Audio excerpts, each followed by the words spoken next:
What's good? What's good? Not my dating life. But that's all good because there's no point. There's no point in even caring. There's no point in even trying.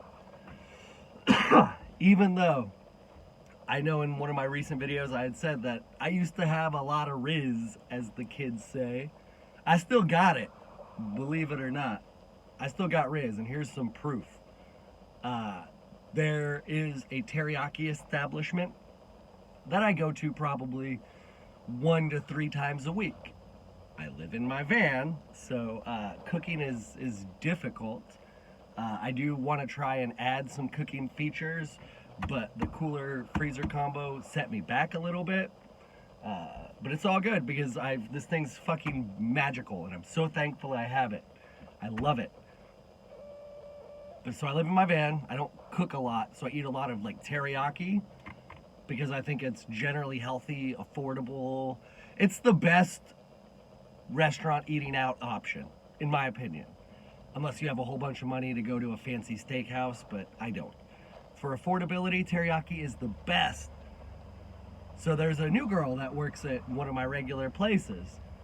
And the first time I ordered, I do a phone order and I've got a special order. It's not super special, it's just a regular chicken teriyaki, brown rice, no salad. Boom. That's my meal. The salad's just always iceberg lettuce, like it's bullcrap. It's useless. Sometimes I'll get like some gyoza or steamed veggies, kind of depending on what I've eaten for the day and what my budget's looking like. So the first time I ordered and go to pick up, this was last week. There's a new girl and she gave me the look. I know the look. When you're a decently masculine bearded man, sometimes women just can't help but give you the look. And she did the thing where she was like extra interested in my day and how I'm doing. And yes, you could say she was just being polite, giving good customer service.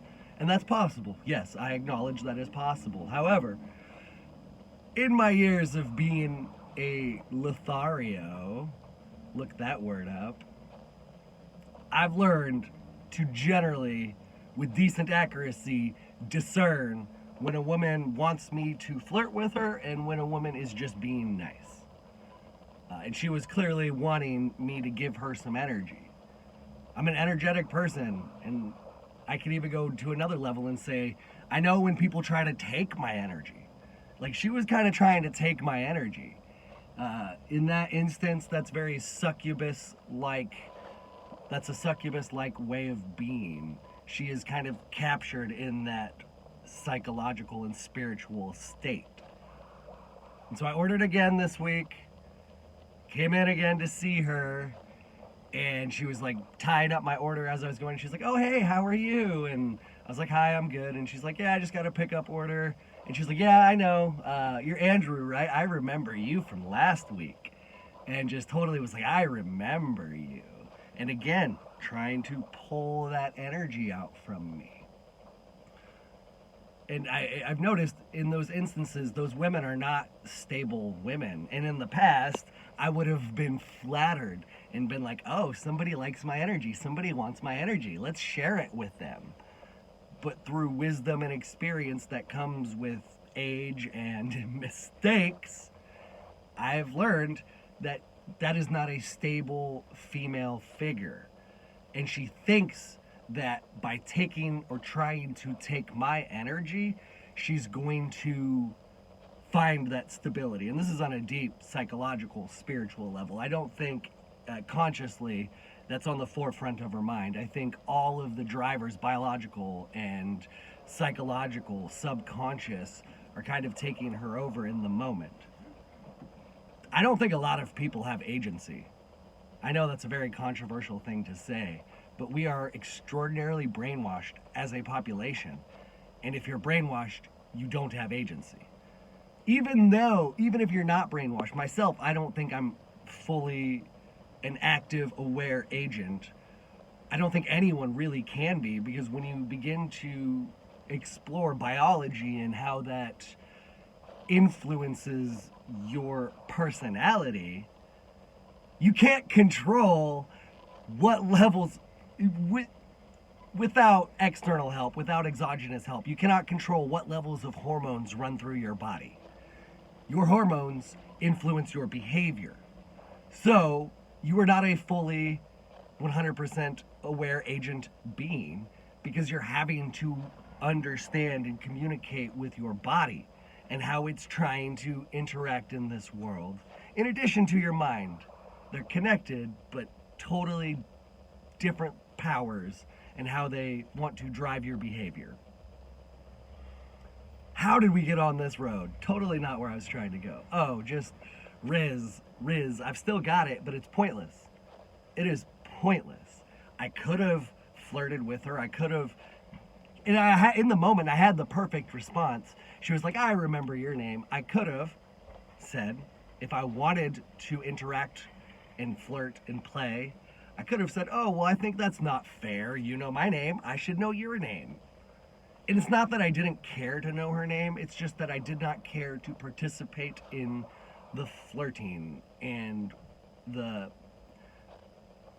uncontrolled, energetic withdrawal she was trying to take from me. She's a human, she's beautiful, she's lovely, she deserves dignity, respect, love, compassion, grace, everything. But I don't fucking care. Stop flirting with me. I'm not interested. It's a waste of time for everyone. And you need to get yourself centered and squared away. It's a chaotic feminine energy that often seeks to capture and steal a masculine energy. And they don't understand that they don't need to capture and steal the masculine energy. They need to learn to sit in it. I got, we're 7 minutes in? Maybe I'll go a little bit down this. What does it mean to sit in masculine energy, especially if you are a female? It means to allow yourself to let your guards down. But of course, this is if you're with a safe man, right? So this is what masculine and feminine intimacy could and should look like. I got in a lot of trouble with one of my my friends, female friend, because I was giving her shit about her being kind of chaotically feminine in the moment, and she got upset about that and called me sexist, whatever. But in a heterosexual masculine-feminine relationship, women tend to be the more emotional, neurotic ones, kind of stuck in their head, and that's what disables often their ability to experience deep sexual pleasure and gratification. So there's a psychological intimacy that needs to be created to maximize the physiological relationship between the man and the woman. So a man who is centered and grounded in his masculinity will create a space that feels safe for a woman to let her guard down, to let her neuroses down, to let go. And that is what enables her to flourish and blossom within her femininity. But first, the neuroses and the overly emotional nature needs to be addressed. And it doesn't mean it needs to be squashed. It doesn't mean it needs to be ignored. It needs to be balanced. That balance often comes from the partnering with a grounded masculine man. And sometimes men can get too stoic, too cold.